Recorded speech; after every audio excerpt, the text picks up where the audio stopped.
Estás entrando a la experiencia Latino Radio TV a través de este stream. No olvides que también puedes escucharnos a través de nuestra aplicación Latino Radio TV bajándola directamente de iOS o Android. Hola, soy Orlando Torres y te saludo desde la ciudad de Miami para invitarte a ver mi programa Tiempo de Vivir, un espacio donde tendrás la oportunidad de compartir e interactuar con nosotros diferentes temas sociales, psicosociales, de salud y bienestar. Te invito a conectarte con nosotros cada jueves a las 7 p.m. hora Miami a través de Facebook Live y YouTube de Latino Radio TV. Tiempo de Vivir tiene un compromiso con la sociedad para mejorar su calidad de vida hacia un camino de prosperidad y así devolverle al ser humano la esperanza y la motivación para ser feliz. Ingresa a latinoradiotv.com/tiempo de vivir para saber más sobre mi programa. Sigue con nosotros, vive la magia Latino Radio TV. El día 12 de marzo de este año falleció mi padre. Desde entonces, a partir de esa fecha, me dediqué a investigar qué sucede en el proceso de la muerte, dónde van nuestros seres queridos, qué sucede cuando dejan el plano terrenal y pasan al plano espiritual. Desde entonces, pues he entrevistado a valiosas personas aquí en Tiempo de Vivir, donde nos han dado sus testimonios sobre su experiencia cercana con la muerte. El día de hoy tengo un invitado. Él nos va a narrar qué sucedió en esa experiencia, qué lo motivó a escribir su libro, Un sendero bajo mis pies. Soy Orlando Torres y bienvenidos a Tiempo de Vivir. Gracias por acompañarme. AMO es un programa que facilita asistencia, motivación y orientación. Nuestra ayuda consiste en la integración de los factores biológicos, psicológicos y sociales. Creamos una relación de seguridad para devolverle al ser humano la esperanza y la motivación por la vida y ser feliz.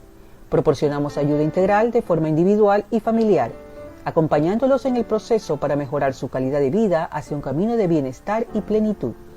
Conservamos los principios básicos y valores más esenciales del ser humano. Damos consejería y orientación en relaciones de pareja, para la familia, individual y grupal, y también para los adolescentes. Te ayudamos a disolver tus miedos limitantes que no te dejan avanzar para alcanzar tus sueños y anhelos. Descubre tu propio potencial y encuéntrale el verdadero propósito de tu existencia. Reorientamos tu vida hacia un camino transformador que te haga sentirte realizado en la vida. Nuestra misión es aportar de manera positiva al desarrollo social y emocional del ser humano. Conéctate con nosotros. Nuestro invitado nació el 23 de agosto en Zaragoza y cursó los estudios en Escolapios. Trabajó en diferentes sectores, terminando su actividad laboral en la seguridad privada. A raíz del problema cardíaco que le surgió, quedó incapacitado para toda actividad laboral. En su recuperación con secuelas físicas, todavía decidió dar testimonio de lo que ha vivido. Así surgió su primera obra literaria, Un sendero bajo mis pies. Tengo el placer de estar aquí en Tiempo de Vivir el día de hoy con Rafael Marco Agudo. Gracias, Rafael. Es un placer para mí estar aquí, que usted nos acompañe en Tiempo de Vivir. Hola, buenas tardes. Para mí también es un placer el poder ayudar a cuantas personas puedan necesitar de que de alguna forma la vivencia que hemos tenido, ¿no? Y básicamente es esa nuestra misión.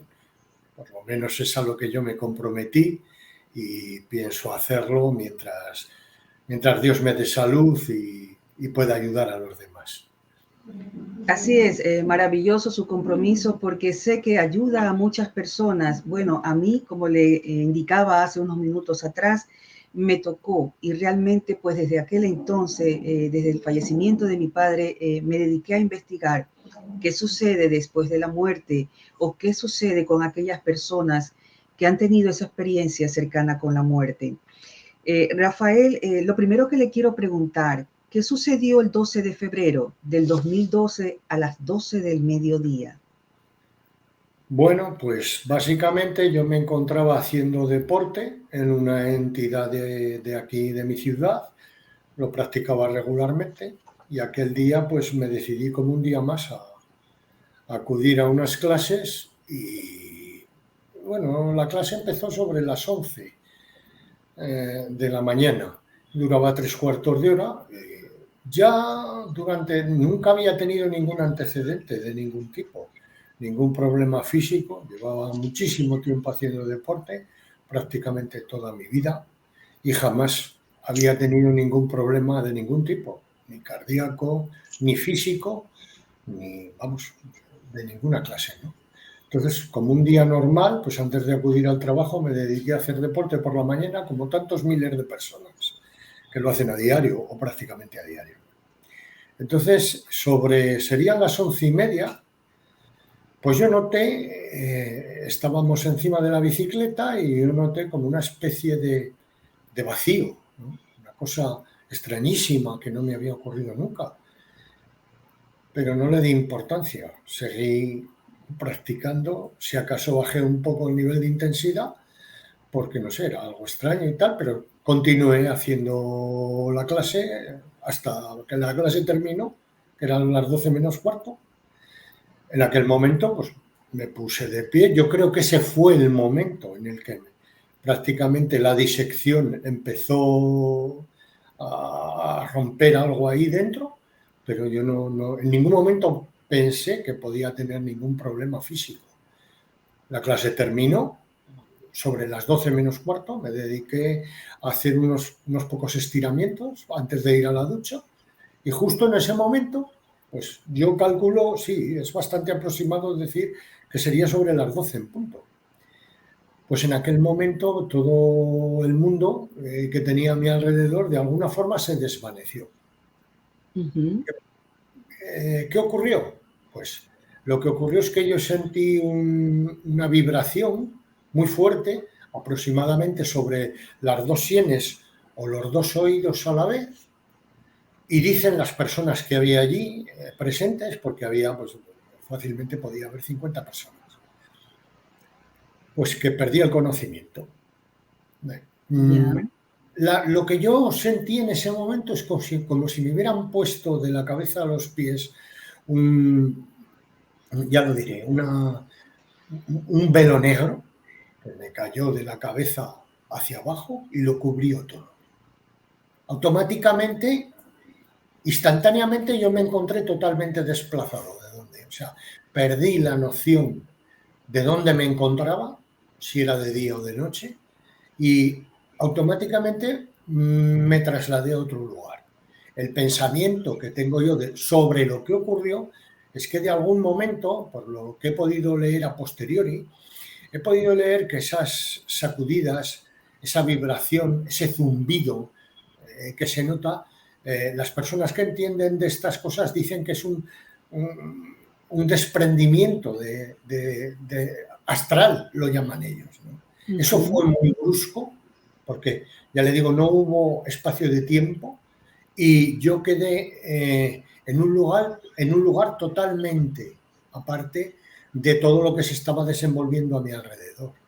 Era, pues claro, lógicamente, mucha gente que se asustó inmediatamente de ver lo que ocurría, ¿no? De que ellos, claro, enseguida me preguntaban. Pero había una cosa muy curiosa, y era lo que a mí se ve, que yo podía escucharles. O sea, de alguna forma, yo estaba en un lugar distinto, pero podía escuchar lo que me decían. Mis oídos, parece ser, sí, dígame. Sí, usted podía escucharlo, pero no podía hablarles, ¿verdad, Sí, Rafael? yo les contestaba. Yo estaba ¿Usted en le otro lugar. contestaba? Sí, yo les contestaba. O sea, me preguntaban qué tal me encontraba, qué me ocurría, y yo les contestaba. De hecho, hubo varios detalles después que yo seguí en todo momento, no solamente a las personas que había allí presentes, sino al médico que acudió en una ambulancia después a socorrerme. Conseguía establecer o establecer contacto con él y podía contestarle. Oía lo que me preguntaba y le contestaba en consecuencia. Sin embargo, yo no estaba allí. Quiero decir que en ese preciso momento, desde el momento en el que ocurrió, voy a llamarlo de alguna forma el desvanecimiento, pues desde ese primer momento yo me vi trasladado a un lugar en el que lógicamente no entendía qué pasaba. Era un lugar, dígame. No, sigue nomás. Lo que quería decir, o sea, su cuerpo estaba ahí, pero en realidad su alma, su espíritu. Yo estaba en otro lugar. Era como si me hubiera dividido en dos partes y allí en el gimnasio, allí quedó mi parte física, con la única conexión, digamos, de que yo podía oír y contestar, pero mi mente estaba en otro lugar. Ya. Totalmente distinto. Al principio no entendía lo que pasaba, pero me vi trasladado inmediatamente a un lugar oscuro, vamos a decirlo así, en el que no se veía nada ni a derecha a izquierda, lo único que se vislumbraba de mala manera era como una especie de sendero, de camino, y a lo lejos, no sabría precisar la distancia, pero a lo lejos yo veía como una luz, una especie ya lo diré, de espiral que terminaba en una luz y ahí me quedé. Y recuerdo que la sensación que tuve era mirar hacia abajo y yo veía mi cuerpo pero no veía mis pies. O sea, vamos a decirlo, de un poco más abajo de las rodillas hacia abajo no conseguía ver mis pies y aquello me chocó bastante, ¿no? Y dije, bueno, ¿cómo no puedo ver mis pies? ¿Dónde estoy? ¿Qué me ocurre? ¿Qué me pasa? Mientras yo me hacía, sí. Muchas personas le llaman eso como la experiencia extracorpórea, como que se ve. Eso es. Sí. Está muy bien expresado como usted lo acaba de citar, ¿no? Sí. Fue una experiencia totalmente... Bueno, yo no sé si en sueños alguna vez habría vivido algo así, pero desde luego aquella vez fue lo más nítido que lo había vivido nunca. Quiero decir desde el principio que estas experiencias es una cosa que no es tan nítida, tan real, tan luminosa, por decirlo así, que no la has vivido nunca. Aquello sorprende porque te das cuenta de que realmente eso está ocurriendo, de verdad. No es una alucinación. Para mí no lo fue. Claro. Luego, los especialistas y los médicos, ellos podrán decir cómo entienden ellos, porque de hecho, pues con el tiempo he hablado con médicos y de alguna manera me he sabido hacer entender y ellos te dicen, bueno, me han dicho de todo, me han llegado a decir, bueno, pues eso era producto de la medicación. Así saben decir. ¿De qué medicación? Sí, en aquel momento yo no estaba tomando ninguna medicación. O sea, por decirlo así, esa fue la primera toma de contacto. Desde ese primer momento, yo no me encontré solo allí.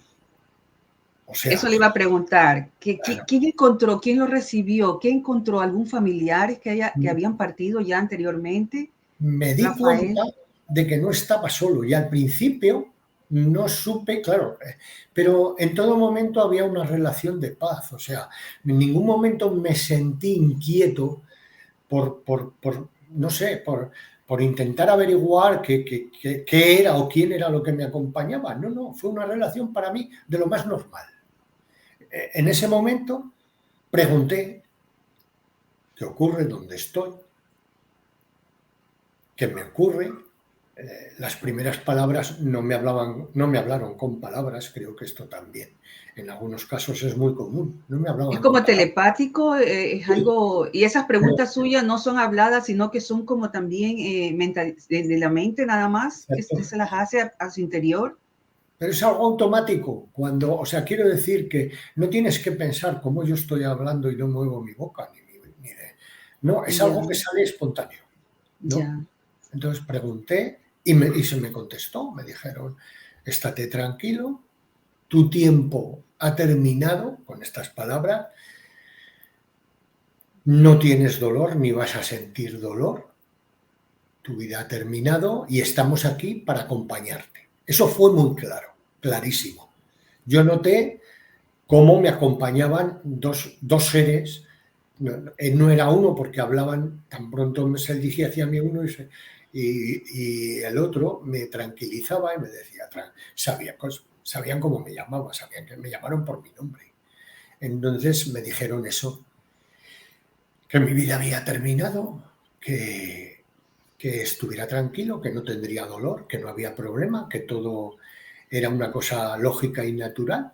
Y desde el primer momento yo acepté aquello que se me decía. O sea, que decir, no dudé en ningún momento, ni tuve inquietud ni ansiedad. Y me dijeron, bueno, pues ahora lo que tienes que hacer, te vamos a acompañar. Y bueno, porque es una sensación, o sea, tú no los llegas a ver con la vista. Yo no los vi, o sea, yo vi una luz, un par de luces más o menos a mi alrededor, pero físicamente no llegué. Pero sí que pregunté y me contestaron, me dijeron, bueno, pues yo soy el que en el caso perdón, Rafael, en el caso sí usted no logró verlos, pero hay personas que yo he entrevistado que dicen que sí, que lo estaba en ese esperando. momento no, pero luego Ya. sí que pude verlos. Ya. En ese momento no, y se identificaron, yo soy el padre José, me dijo, que es un sacerdote que yo había conocido en vida, que por lo que pasa con determinadas personas en vida, pues siempre te llevas maravillosamente con ellos. Una persona que en vida me entendí con él desde el primer momento y había una diferencia de edad muy grande. Y el otro, pues era mi padre fallecido, los dos estaban fallecidos, ya hacía pues como mínimo 20 años, y yo siempre tenía la sensación de que mi padre estaba conmigo. O sea, quiero decir, a ver, es una sensación que te acompaña. A mí me ha acompañado siempre. Hoy hace 30 años que él falleció y de vez en cuando, no siempre, lo noto que está conmigo, que me ayuda. Siente esa presencia, ¿verdad que se siente, Sí, Rafael? sí. Esa es como es algo que no se puede explicar, ¿no? Ahí entra la inefabilidad, algo que no podemos explicar qué sucede, pero sentimos que ese ser está con nosotros. No sabemos cómo explicarlo.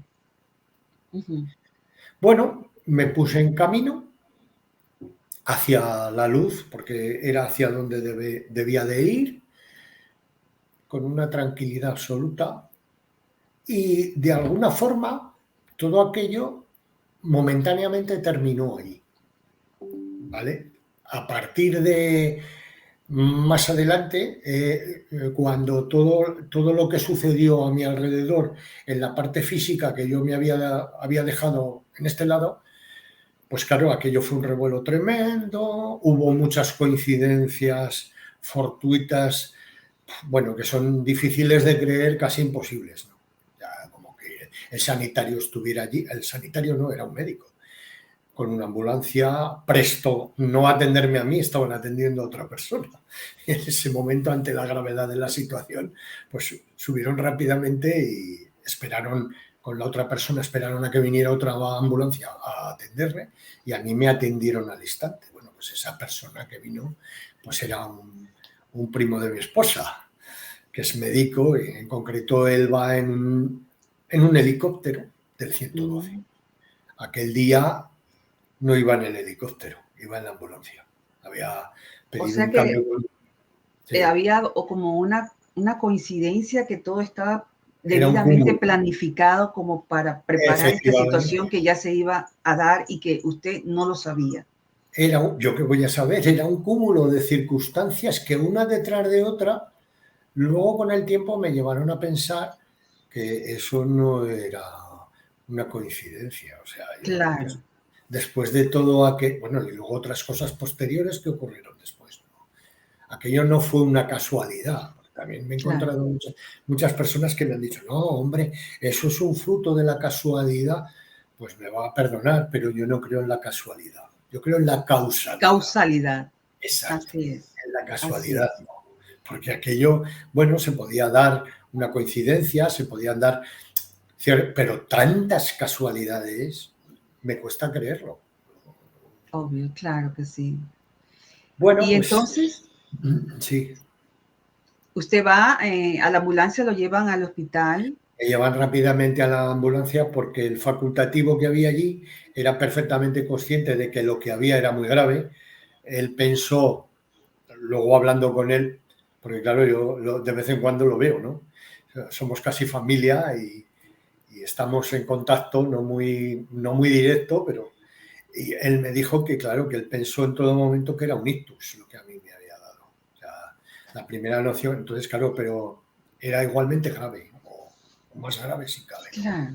Cogió la ambulancia y rápidamente, con ayuda, me llevaron porque yo seguía negándome. O sea, yo hablaba con ellos, yo de todo esto no soy consciente, de todo eso no fui consciente, me lo fueron indicando las personas que había en ese lugar, en ese momento, incluso José Antonio, que se llamaba José Antonio, el doctor, hablando con él después, me dijo, no, tú te negabas totalmente a venir con nosotros, te quedaste con la fijación en tu mente de que tenías que acudir al trabajo y que tenías mucha prisa y te tenías que marchar. Tuvimos casi que obligarte a ponerte en la camilla y a llevarte pues rápidamente para el hospital, ¿no? Y en el hospital, ¿qué le diagnostican cuando llega? Bueno, usted dice que primero pensaban que era un ictus, pero ya pasado el tiempo se dieron cuenta que no era un ictus, sino lo que usted nos va a indicar ahora, Rafael. Bueno, cuando yo llegué al hospital, claro, como lo que el médico aconsejaba, el médico de la ambulancia aconsejaba era un ictus, la primera prueba que hicieron fue un escáner cerebral. Cuando tuvieron el resultado del escáner cerebral se dieron cuenta que el cerebro todavía no estaba afectado. Entonces, al ver que el cerebro más o menos estaba bien, dijeron, pues si no es cerebral tiene que ser circulatorio. Claro, allí cuando hicieron ya el escáner circulatorio salió pues todo el destrozo que había dentro, ¿no? Que me había ocurrido. ¿Cuál fue el diagnóstico, Rafael? El diagnóstico fue disección aórtica de grado 1. Es la más Esa grave. disección aórtica, para las personas que no conocen realmente esto, ocurre con mucha frecuencia debido a una ruptura o daño de la pared interior de la aorta. Una disección aórtica es una afección grave en la que se produce un desgarro en la capa interna de la arteria más importante del cuerpo. Claro. Realmente ocurre, es poco frecuente, pero por lo general entre los hombres de 60 y 70 años. Esta investigación la estoy haciendo para aquellas personas que desconocen qué es una disección aórtica.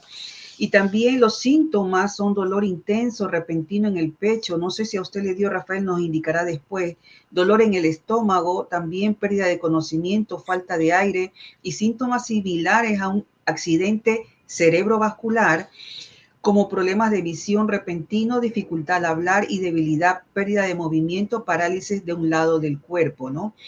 Esto es una disección aórtica, que es lo que le sucedió a Rafael. Rafael, continúe, por favor.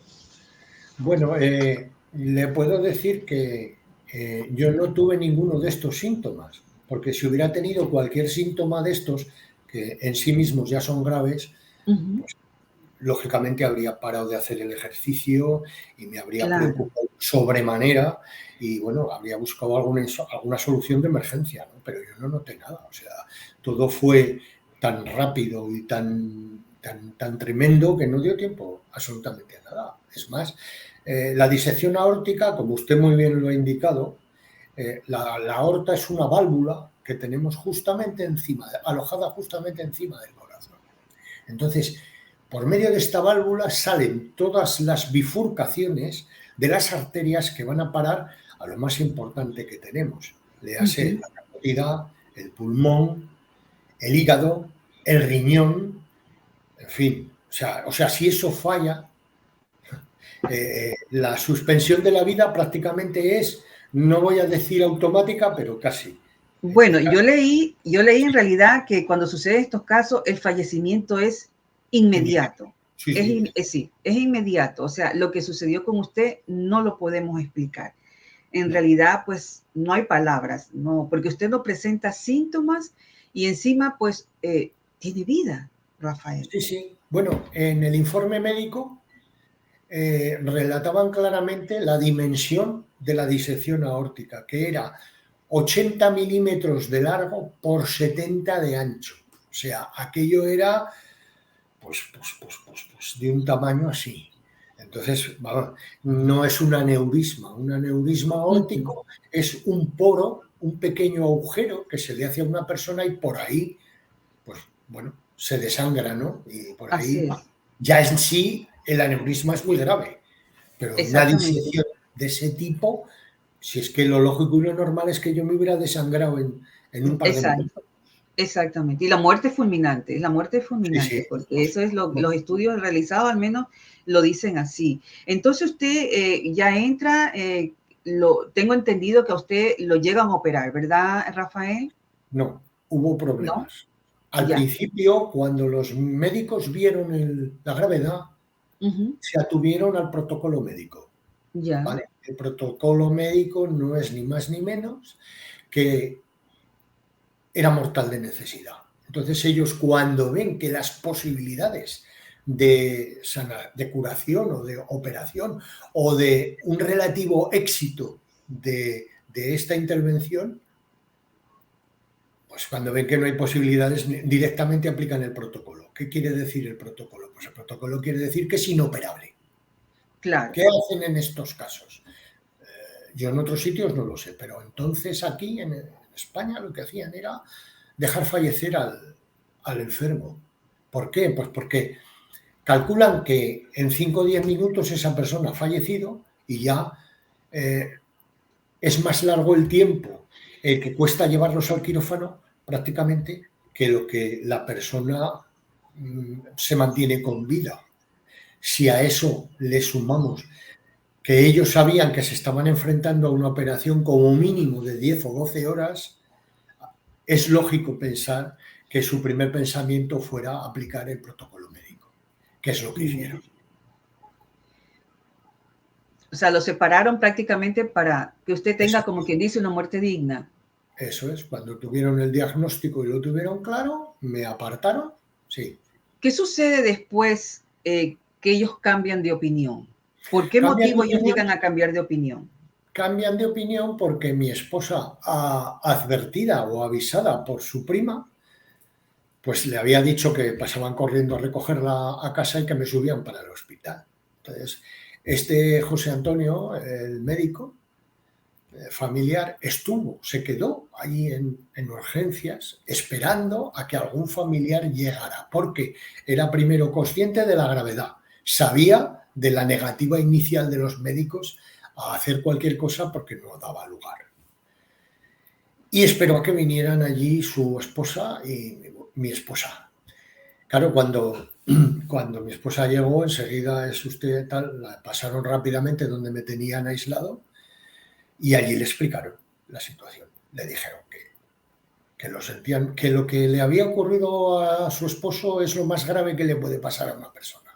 Un cáncer es una enfermedad muy grave, gravísima, pero esa persona tarda un tiempo en morir. Estos casos no, le dijeron.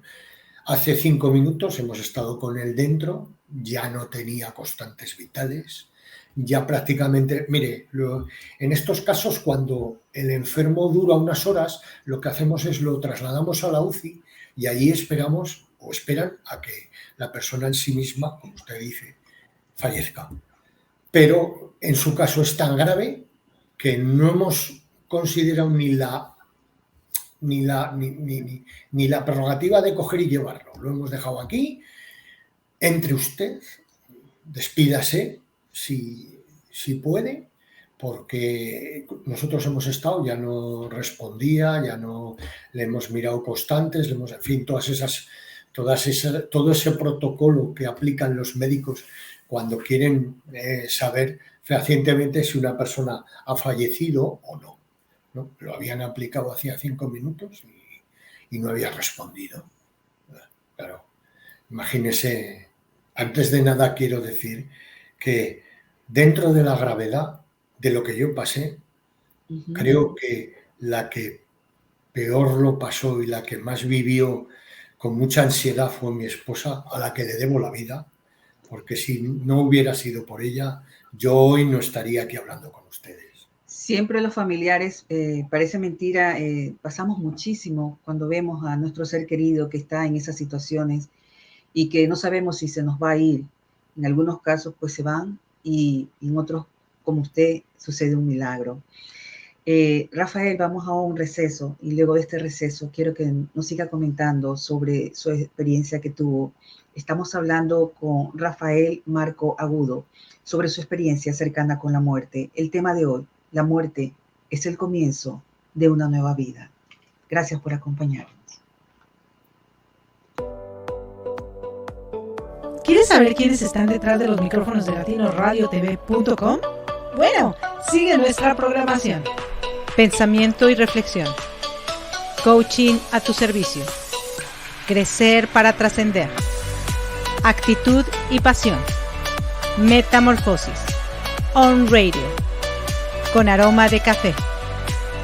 Royal y Adriana Show. Se crea y emprende. Saber que se puede. Llaves para el alma.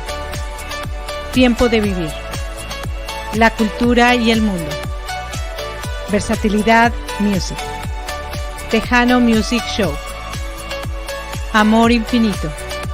Música y algo más. Entre mexicanas. Impulso positivo. Conozcamos a... Somos una emisora 100% humanista y ya nos escuchan en más de 90 países. Sintoniza latinoradiotv.com y sigamos creciendo todos juntos. Y que digas junto a nosotros, yo soy Latino Radio TV. Bien, estamos de regreso conversando con Rafael Marco Agudo sobre su experiencia cercana con la muerte. El tema de hoy, la muerte es el comienzo de una nueva vida. Rafael, continúe, por favor. Bueno, pues a partir de ese momento, mi esposa lógicamente entró, claro, con el correspondiente disgusto de que de golpe y porrazo ya, a ver, por el camino le habían dicho que me había pasado algo grave, pero no se imaginan nunca semejante la magnitud, ¿no?, de la gravedad. Así es. Cuando entró y me vio, pues se despidió de mí, más que... Y en ese momento recuperé, en cierto modo recuperé la conciencia. En fin, dije las típicas palabras de despedida, le dejé muy claro que se me había dicho que mi tiempo acababa, que estuviera tranquila, que yo no tenía dolor ni ansiedad, eso es lo más importante, que estaba en paz, que estaba feliz y que mi tiempo había terminado. Lógicamente tuve unas palabras de cariño para mi hija, lógico y normal, que es lo que más duele dejar en el mundo. Y claro, ella al ver que yo respondía, contestaba, en ese momento salió corriendo y le dijo, oiga, pero no me han dicho esto. Pues sí, estoy hablando con él. ¿Cómo? Está hablando con él, no puede ser, es imposible. En ese momento entraron todos allí al cuarto donde me tenían apartado de alguna forma y efectivamente volvieron a hacerme otra vez las constantes y en aquel momento pues daba constantes, automáticamente aplicaron el plan B. Yo tengo que partir de la base de que estoy agradecidísimo a los cirujanos que me salvaron la vida, me hicieron una operación tremenda, en aquellos años era prácticamente un milagro, pero lo hicieron. Bueno, cuando ellos salieron, le explicaron a mi esposa las verdaderas dificultades que había. Le dijeron que no sabían el tiempo que había estado sin oxígeno, que mi cerebro probablemente estuviera ya... Claro. Fallecido, voy a decir. Exactamente, no está ya realmente en buenas condiciones, como quien dice, puede quedar con secuelas, porque muchas personas pueden quedar con secuelas. Así es. Total que, claro, le avisaron del riesgo que se corría si procedían a operarme.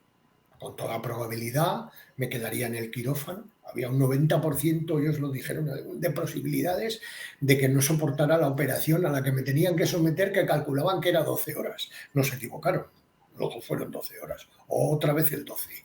Bueno, y que probablemente si lograba superar aquello, quedaría con unas secuelas gravísimas y irreversibles. Léase, vegetal en una cama, o con diálisis de riñones, porque los riñones, o cómo estaba el hígado, o cómo estaba el pulmón, o sea, era una incógnita.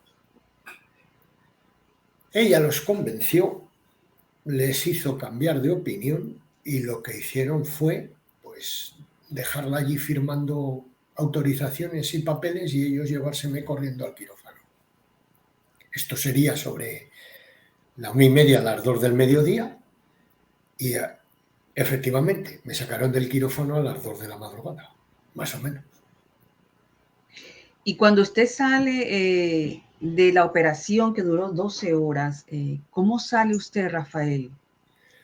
Bueno, ellos en mi caso me indujeron un coma, te Ya, inducen el coma para que tú durante las primeras horas, porque claro, digamos, la operación es tremenda. O sea, bueno, yo le puedo decir con toda seguridad en conversaciones que tuve la suerte de mantener con la doctora Luján Comas, no sé si la conoce usted, claro que sí. pues ella me anticipó todo lo que yo ya sospechaba, porque en parte yo había visto parte de la operación, como la había visto yo. ¿Verdad? Mucha gente se preguntará, ¿cómo vio usted? Pues porque volví a despertar otra vez en el techo del quirófano y me vi abajo. Usted comenta que podía ver a los especialistas, a los médicos. Nuevamente tuvo una experiencia extracorpórea, ¿verdad, Rafael? Eso es lo Durante el que yo quirófano, durante el lo puedo quirófano, ver. sí. Claro, me imagino que tuvo que ser así porque, bueno, ya me ha pasado con personas que me han comentado y, bueno, me sucedió también a mí en el lado familiar. Yo le llamo que eso es una experiencia extracorpórea porque dicen, yo me veo desde arriba Eso y, es. y veo a las enfermeras y a los médicos que están a mi alrededor. Así, invertido, boca abajo. O Así sea, dicen, así es. así fue. Coméntenos sobre eso, Rafael. Bueno, pues no sabía dónde estaba. Estuve, desperté de momento y me vi abajo, muchas personas. Bueno, en un momento dado llegué a contar hasta 14. Y los vi allí, manejando allí. Digo, ¿dónde estoy? ¿Otra vez? ¿Dónde estoy? ¿Qué me ocurre? Pero enseguida mi mente no tenía ningún dolor. Al contrario, me encontraba perfectamente. Porque Perfectamente. estaba su cuerpo, pero realmente, Yo no lo reconocí, mi cuerpo al claro. principio, porque estaba totalmente tapado. ¿Cómo lo hice? O sea, yo al principio pensé, dije, madre mía, ¿qué le están haciendo a este pobre? ¿Qué le habrá pasado? ¿Qué le está ocurriendo a este hombre? ¿Qué están haciendo? ¿Qué le están Pero haciendo? usted sabía que era usted mismo. No, al principio no. Al Al principio principio no. no me Era como que reconocí. usted estaba viendo un panorama diferente, Era totalmente ajeno. alejado de usted. Exacto, exacto. Era algo ajeno. Era como si estuviera viendo, ¿cómo le digo yo? Un vídeo, algo ajeno. Mm, No tenía dolor, no tenía ninguna sensación extraña. Era como si ¡plaf! Te despertaras un flash y vieras aquello. Y decías, "Ah, ujú, ¿qué hago yo aquí? ¿Qué es esto? ¿Qué estoy viendo?". ujú. Que enseguida vi que lo que estaban haciendo pues, era muy grave porque la persona estaba, en fin, estaba abierto en canal para que me explique, para que me entiendan Claro, usted y los oyentes. Y dije, era lo único que acertaba a ver porque la cara no la veía. claro. Entonces, al ver aquello, digo, bueno, pues como no tenía otra cosa mejor que hacer, por decirlo así, me preocupé en visualizar un poco qué era lo que había allí. Aquello parecía, era un cuarto tremendamente iluminado, había un montón de máquinas a mi alrededor, muchísimas personas, ya le digo, en un momento dado, no sé en qué momento, no sé precisar, pero como no tenía otra cosa mejor que hacer, me puse a contarlos y conté 14. Increíble lo que nos comenta. Y luego, Bueno, después que sucede todo esto, ya sale usted de la operación y todo, lo ponen en un coma, me dijo usted. sí. Sale de ese coma y ¿qué sucede ahí? Bueno, pues estuve en coma inducido 5 días, 8 Ya, días en la UCI y 5 días en coma inducido.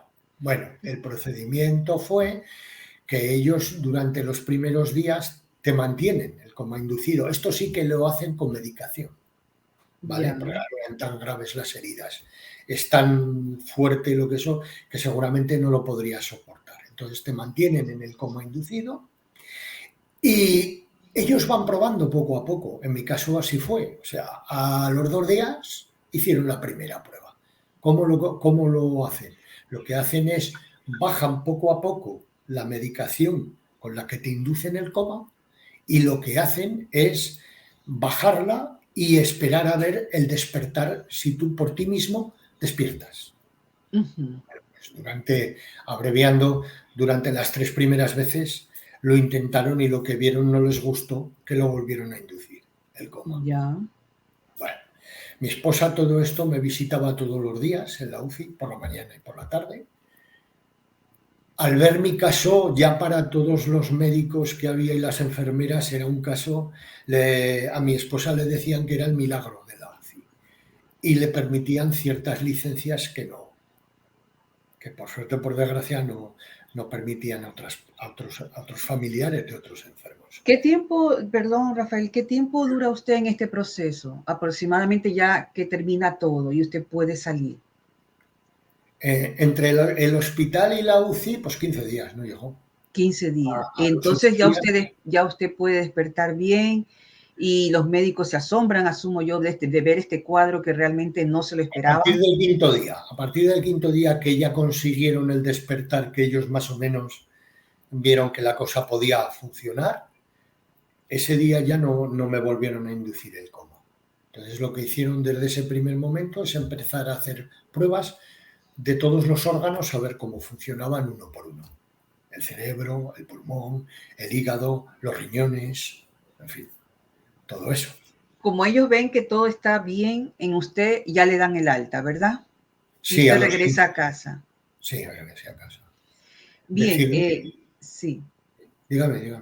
No, sí, usted regresa a casa y bueno, prácticamente con secuelas mínimas, asumo, no sé realmente si quedó en ese momento con alguna secuela porque yo lo veo un hombre normal, realmente un hombre que está en buen estado de salud. Ver, decir que después de esto secuelas quedan para siempre. ¿Qué quiero decir? Algunas graves. Lo que ocurre es que, mire, yo le voy a decir una cosa y así abreviamos rápido. Yo tuve la certeza de que si decidía volver, mis secuelas se reducirían prácticamente en su totalidad. En el primer momento en el que abrí los ojos en la UCI, supe que saldría de allí. Supe que me iría pronto y supe que superaría todos los problemas que luego posteriormente efectivamente tuve. Usted me acaba de recordar una pregunta que le quería hacer, Rafael. Y siempre he tenido esa curiosidad y se las hago a todos los que les entrevisto. ¿Quién decide? Yo me quedo, yo me voy. En el caso suyo, ¿usted decidió quedarse? ¿Alguien le dijo, usted se queda? ¿Quién fue? Es muy bonita la pregunta. Me gusta porque esa pregunta me la he hecho yo muchas veces.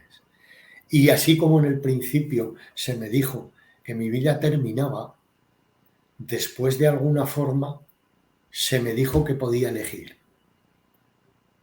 ¿Quién le dijo eso, Rafael? Discúlpeme que le interrumpa. Mi ángel de la guarda. Ese ángel de la guarda, ¿cómo lo describe usted? ¿Quién es? Él se llama, bueno, por el nombre que acordamos los dos en un sueño lúcido que tuve después. El nombre lo puse yo y él puso el apellido.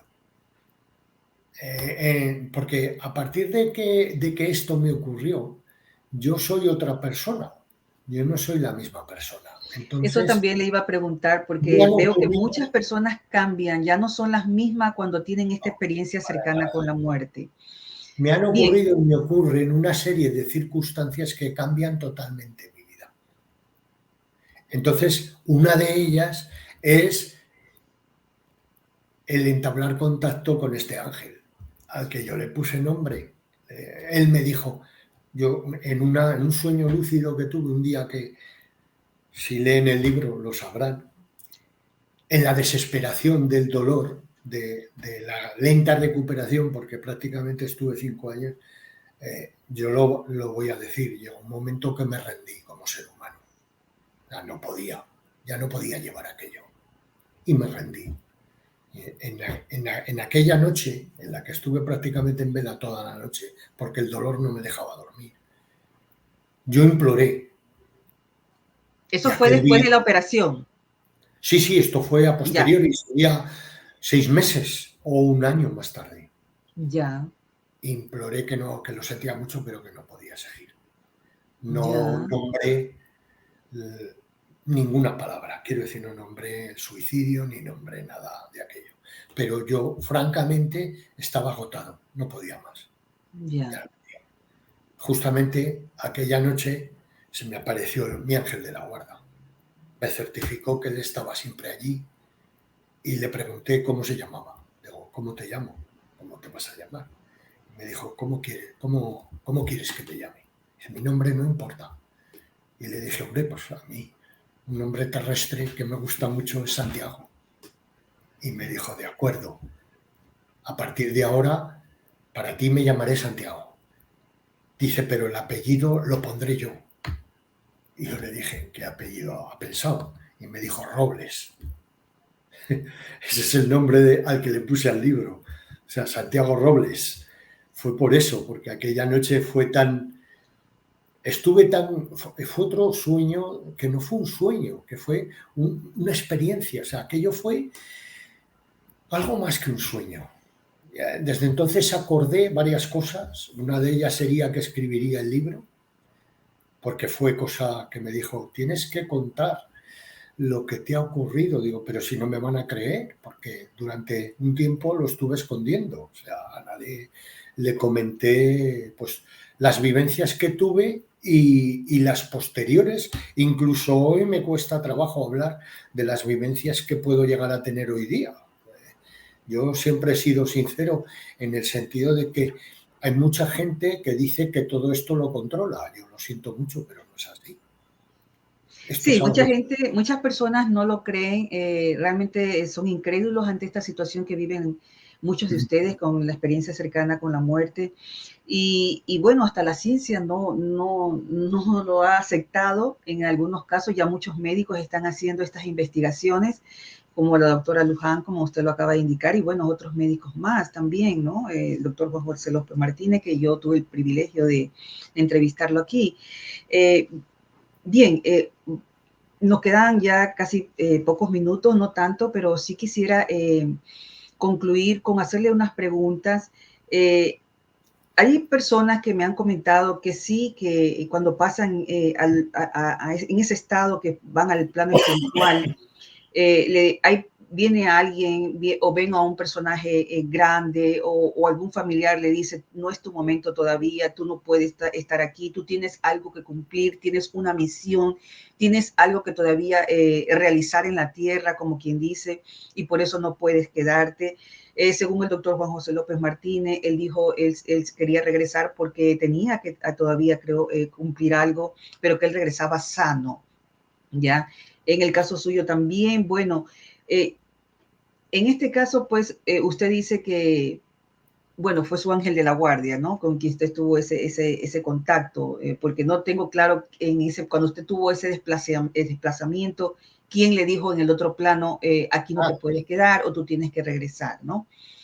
Lo podemos Cuando aclarar, ya, sí. Lo podemos aclarar. O sea, quiero decir que a mí en su momento se me dio a elegir y yo quise quedarme. Usted quiso quedarse. Lo que quiero es que me explicara, lo que me explique es, ¿quién le dio ese momento para elegir eso? Pues yo pienso que fue este ángel de la guarda ya, porque Ya. sí que es cierto que los familiares estuvieron en cierto momento conmigo, pero luego yo no creo que esa sea su principal misión. Quiero decir, que en su momento lo que ellos hacen es acompañarnos en ese trance de muerte, pero luego de alguna forma quien te ayuda a seguir adelante, pues es en mi caso este Santiago vamos, que le estoy muy agradecido y que, vamos a ver, también hay que entender que estos seres no están aquí para cuando nosotros queremos. Están aquí para ayudarnos, pero no son algo que tenemos constantemente con nosotros. No. Ya. Por lo menos, quiero decir que yo entiendo que puede haber una relación, pero es una relación estrictamente de ayuda.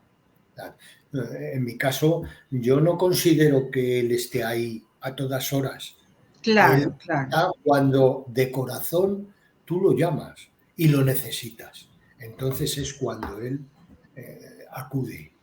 Bueno, en el caso de las personas que han podido regresar, hay otras que usted sabe, pues han partido. Según mi investigación, ha llegado el momento de partir, ya su ciclo de vida ha terminado.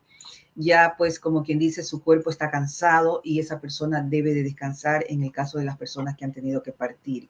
Me quedan muchas preguntas realmente por hacerle, Rafael, pero de lo que yo pude escuchar de todas las personas, esto le ha cambiado la vida. ¿Considera usted que se ha vuelto más religioso? Discúlpeme, se lo voy a generalizar, ¿no? ¿Considera que cuando suceden estos casos, la persona encuentra realmente cuáles son las prioridades de la vida y que nos se vuelven mejores seres humanos?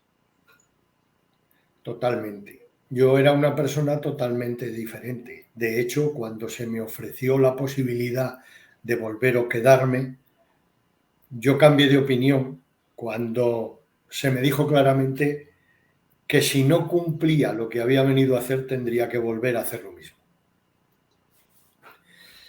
Disculpe, pero creo que se me está agotando la batería, entonces, si me permite un momento, voy a conectarlo a la red eléctrica. Bueno, espero que no se nos vaya la señal, porque si no ya nos quedan prácticamente 5 minutos para ya finalizar. No sé si, bueno, esperemos que no pase nada, ¿no? Usted tiene su libro, Un sendero bajo mis pies. ¿Dónde lo pueden conseguir, Rafael, su libro? Bueno, pues básicamente por ahí, por Centroamérica, yo creo que la única forma es Amazon. Amazon, claro que sí. Bueno, está también inscrito en la Casa del Libro. Quiero decir que yo con quien contacté, de todas formas, por personas que lo han comprado aquí en España, pues el Corte Inglés, la Casa del Libro, Amazon, mayormente Amazon. Yo creo que ahí no va a haber ningún problema. Y bien, bueno, las personas que quieren contactarlo a Rafael, aquí está su Facebook, su email.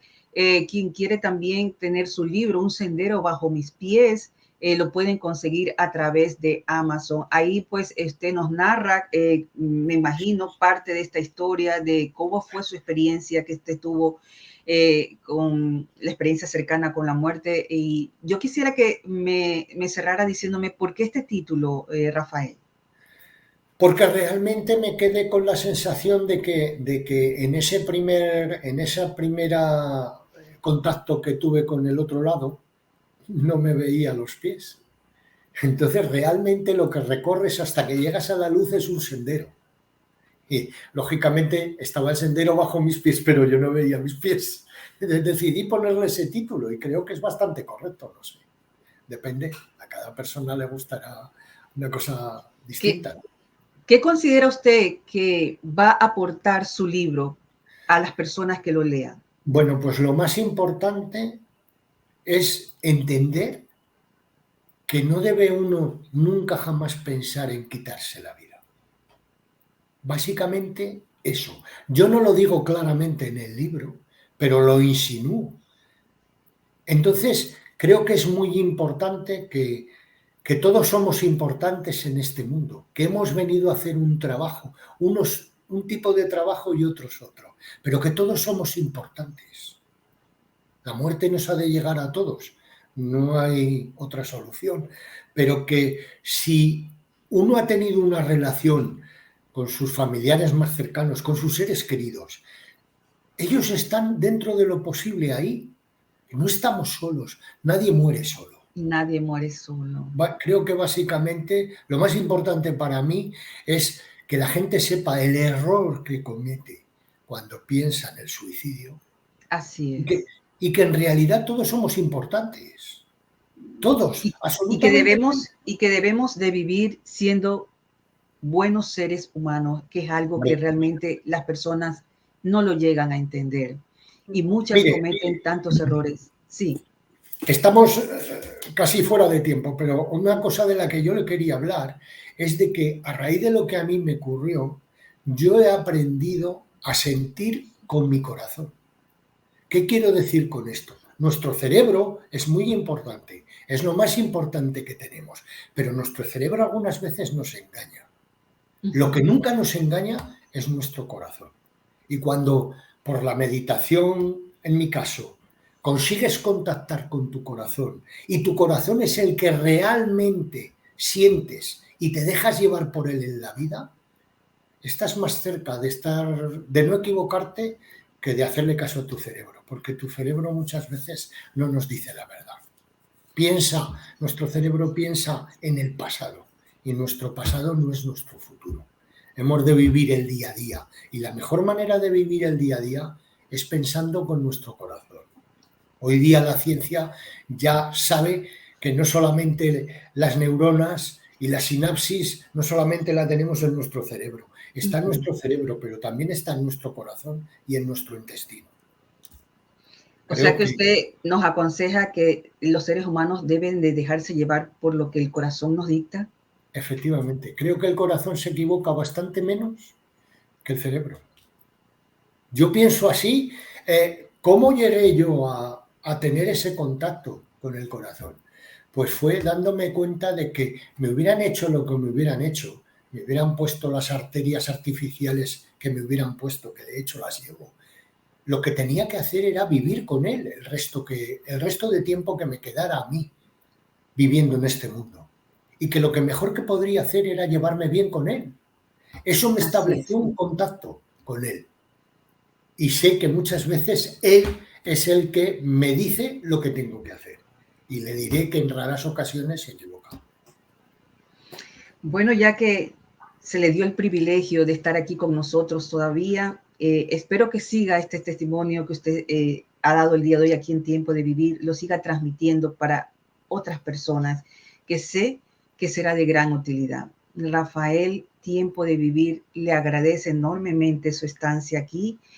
Y bueno, pues no me queda más que decirle gracias. Y para otra ocasión, si usted desea estar con nosotros, contactarme. Estamos muy agradecidos de haberlo tenido aquí en el programa. Muchas gracias. Gracias a usted por todo. Gracias también a todas las personas que se conectaron el día de hoy. Muchas gracias. Hoy hemos hablado con nuestro invitado del día de hoy, Rafael Marco Agudo. Él tuvo una experiencia cercana con la muerte. Nuestro tema, la muerte, es el comienzo de una nueva vida. Y me quiero despedir con este pensamiento. La muerte no es apagar la luz, es solamente apagar la lámpara, porque ha llegado el amanecer. Así es. Muchas gracias. Bendiciones. Igualmente.